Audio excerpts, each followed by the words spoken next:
Hello friends, welcome to J tech tutorial.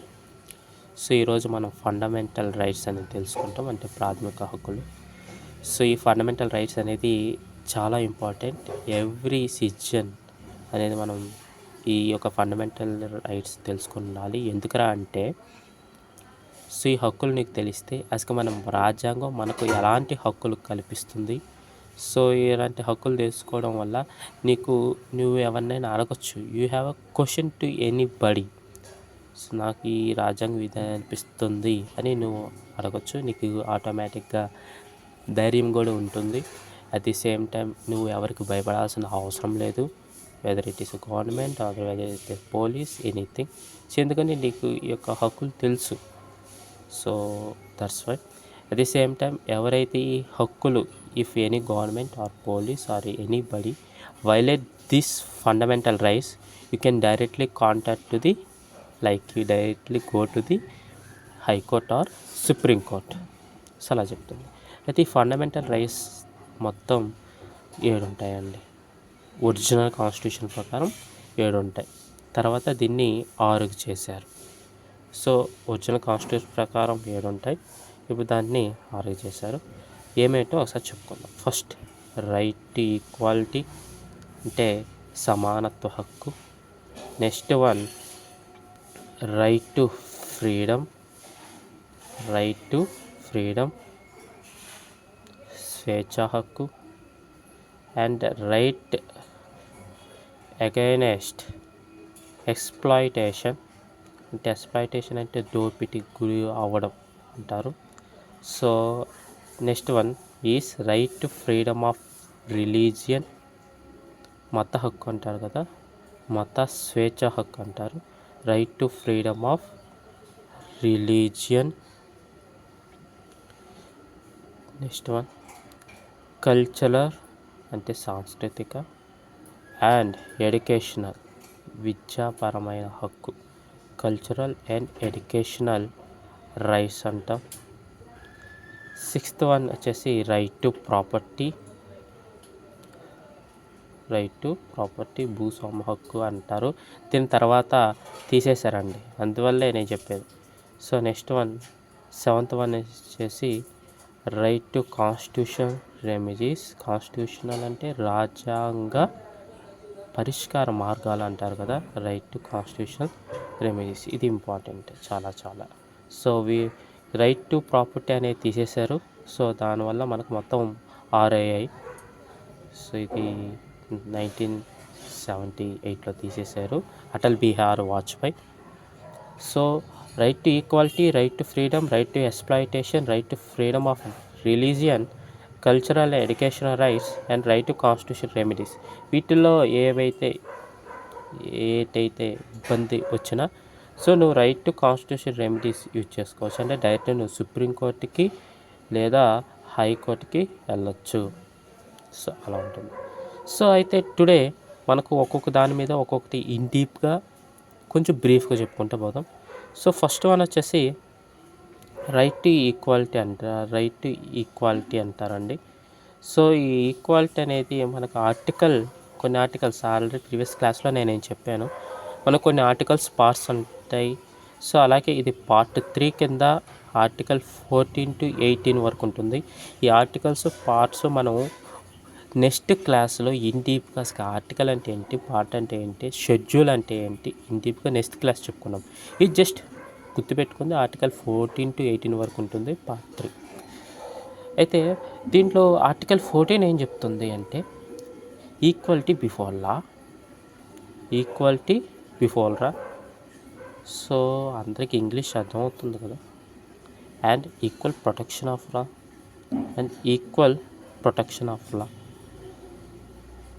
అని చెప్తుంది. అంటే equality before law and equal protection of law అని ఏం చెప్తుందిరా అంటే,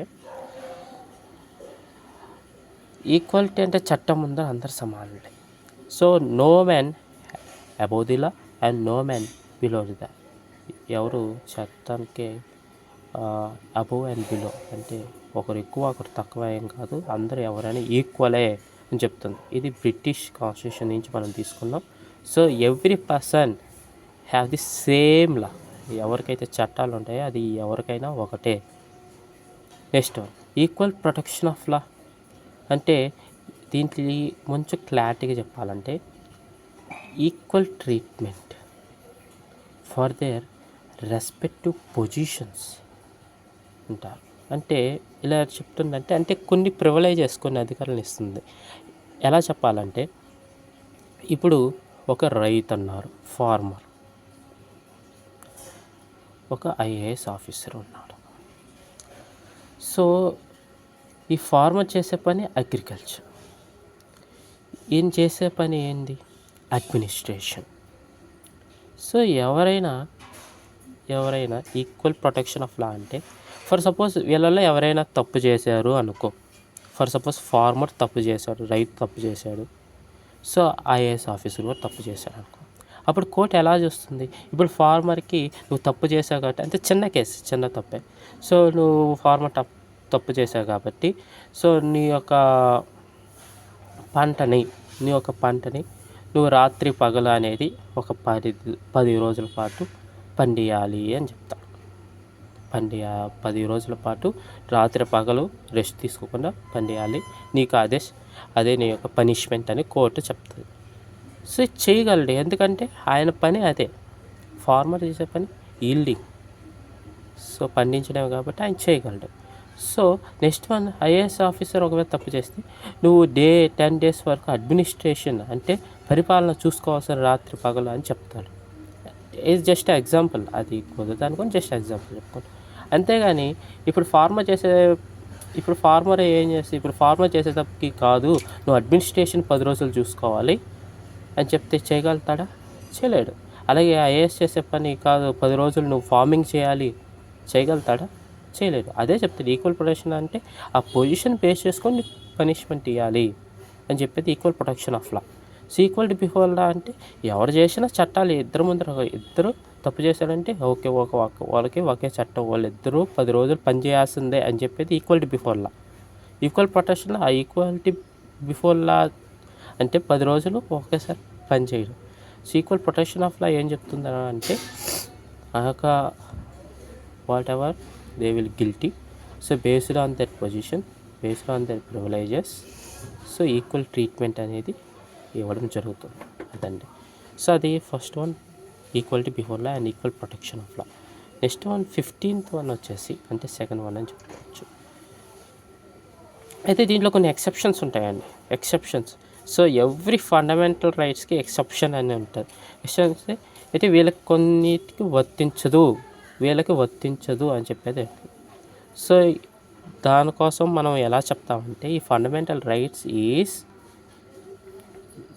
not absolute, it's a qualified in nature.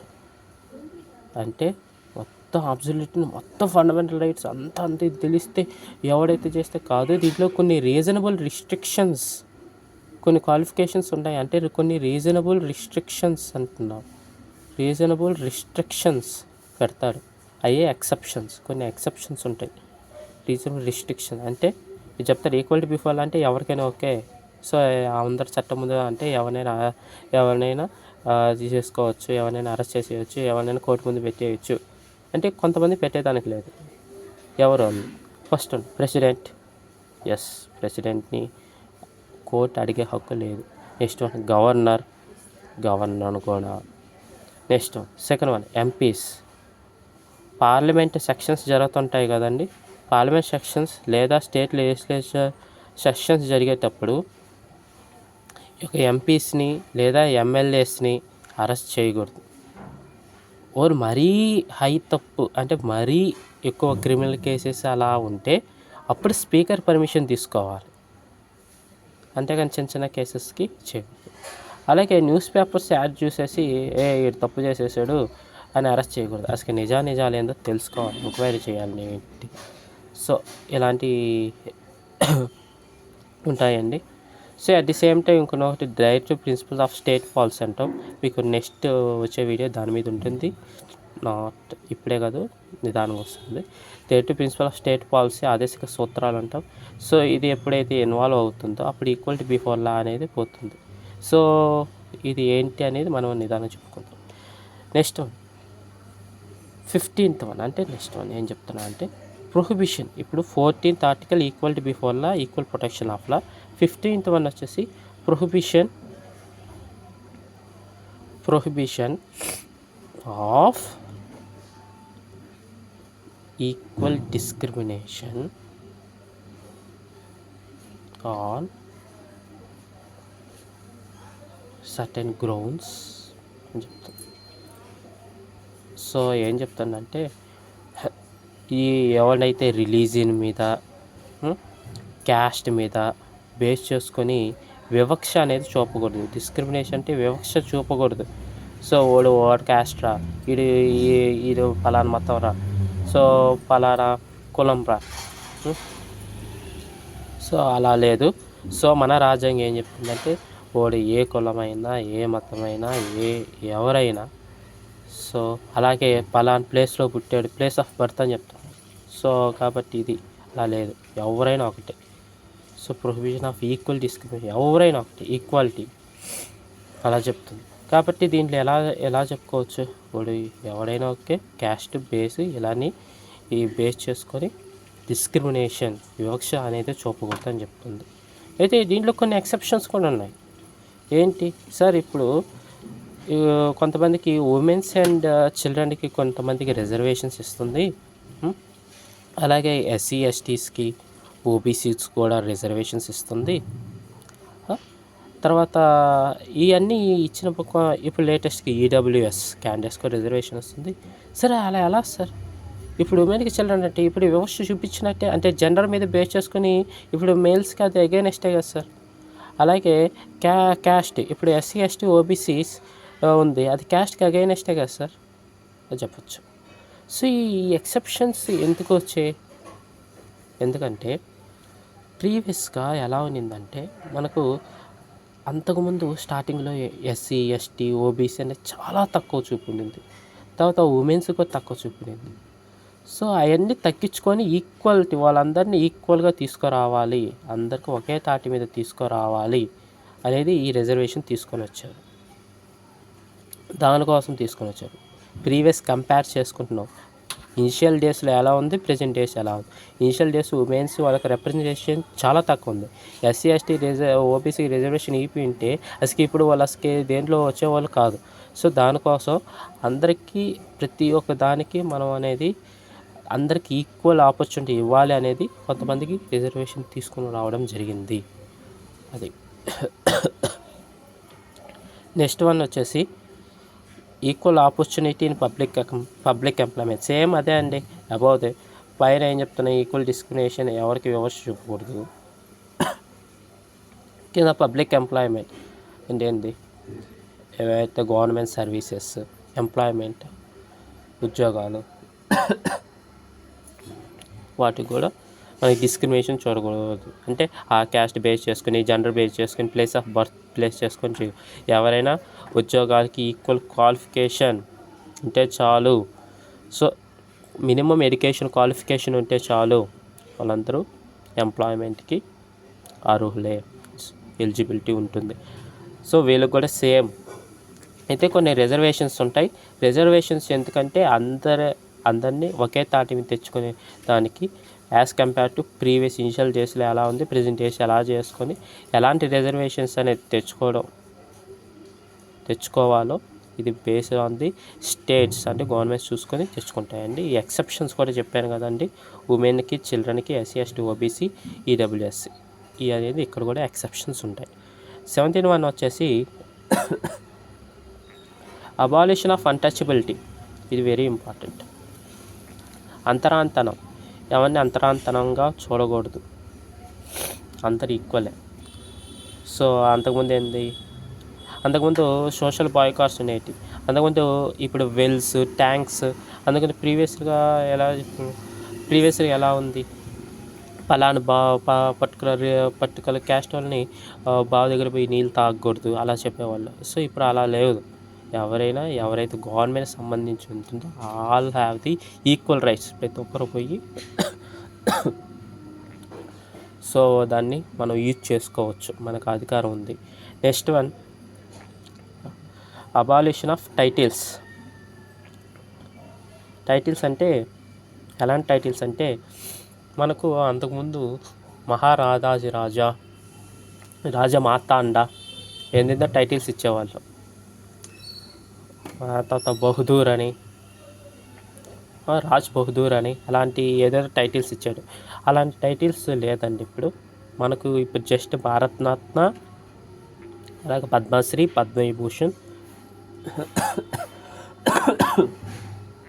అది కూడా అకాడమిక్ బేస్ చేసుకొని ఇస్తారు అండి. అట్ ది సేమ్ టైం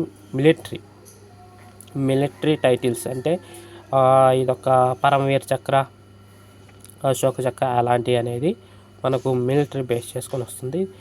దానికి టైటిల్స్ సంబంధం అనేది, ఎందుకంటే ఇది అకాడమిక్ పరంగా అట్ ది సేమ్ టైం ఆ పర్సన్ యొక్క పర్ఫార్మెన్స్ బేస్ చేసుకొని ఇవ్వడం అదండి. ఇది ఈ వీడియోలో మనం చూసుకోవడం. నెక్స్ట్ వీడియోలో ఫండమెంటల్ రైట్ గురించి చూసుకుందాం. Thank you.